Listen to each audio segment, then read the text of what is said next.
서울 구로구 서울남부교도소 정문 앞 조국 전 조국혁신당 대표가 광복절 특별사면 복권으로 수감 242일 만에 걸어 나옵니다. 그는 이재명 대통령께 감사하며 제 사면 복권은 검찰 독재 종식의 상징이라고 말했고, 현장 취재진 앞에서 복당이 이뤄지면 국민 속으로 더 낮게 들어가겠다고 고개를 숙였습니다. 사면 직후 여론의 물결도 체크합니다. KBS 한국리서치가 8월 11일부터 14일 전국 1,005명을 조사한 결과 국정 긍정 63%, 부정 27%, 조국 사면 적절 48%, 부적절 47%로 팽팽했습니다. 정당 지지도는 민주 48%, 국민의힘 19%였죠. 조국 변수는 동시대 여론의 등락을 가르는 핵심 트리거로 당장은 지지율 및 프레임 전쟁의 촉매가 됐습니다. 출소 당일 그는 단거리 질주가 아니라 마라톤이라는 메시지를 던지며 속도 조절을 시사했습니다. 당장 뭘 할지보다는 앞으로 쭉 전국에 영향력 행사하겠다는 의지를 드러낸 것입니다. 이 구도, 사면이 통합인가 아니면 사면이 특혜인가 라는 당이 구도를 넘어서 결국 차기 권력을 위한 치열한 정치 갈등의 서막이 올랐다고 봐야 할 것입니다. 하지만 쉽게 중도를 건너지 못하게 하는 조국의 강은 민주당에게도 완전히 사라지지 않은 불씨입니다.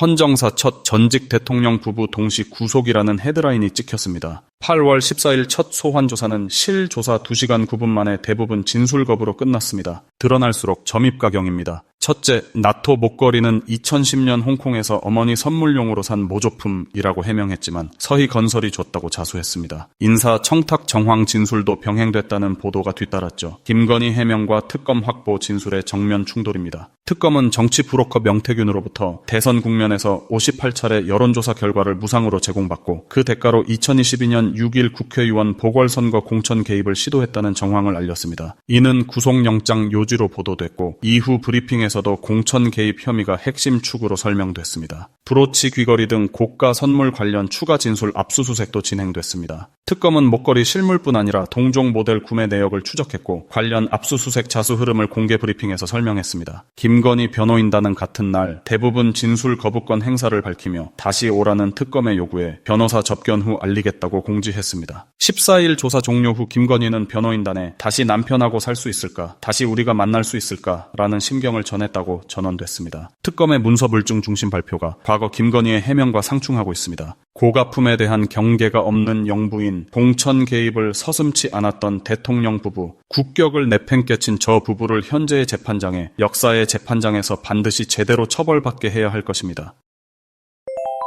더불어민주당 상임고문단 간담회 정세균 전 총리는 집권 여당은 당원만 바라보고 정치해선 안 된다라고, 문희상 전 의장은 과유불급이라 속도 조절을 요구했습니다. 정 대표는 강경입니다. 사이다라고 속 시원해서 당대표가 되었는데 여전합니다. 이날 간담회에서 정 대표는 도움되는 말씀이라며 수용 의사를 밝혔습니다. 하지만 그의 정치 언어는 예컨대 야당을 향한 정당 해산류의 초강경 표현은 사라지지 않을 것입니다. 정 대표가 변할 거라는 전망은 쉽게 하지 못하겠습니다. 그리고 언제든지 부메랑이 될 수 있습니다. 권력은 가지면 더 가지고 싶어지기 때문이죠. 정말 누가 관심 있을까요? 국민의힘 전당대회, 컨벤션 효과를 삼켜버린 건 전한길, 김건희 구속, 당 압수수색 등 너무 많습니다. 8월 13일 김건희 특검이 국민의힘 압수수색을 시도했습니다. 여의도 당사에서 장시간 대치가 벌어졌고 송원석 비대위원장은 500만 당원 정보 압수는 폭거라고 규탄, 특검은 특정 명단만 대상이라 맞받았습니다. 특검의 압수수색으로 국힘은 두 가지를 잃었습니다. 하나, 전대의제 선점 실패, 피해자 프레임 외에 할 게 없습니다. 둘, 통일교인 입당 의혹으로 후보가 갈등은 더 높아졌습니다. 왜 전대인데 관심이 없느냐는 질문에 사람도 없고 메시지도 없다, 이렇게 답합니다. 정치인자는 되묻습니다. 관심 가질 만한 뭐가 있어?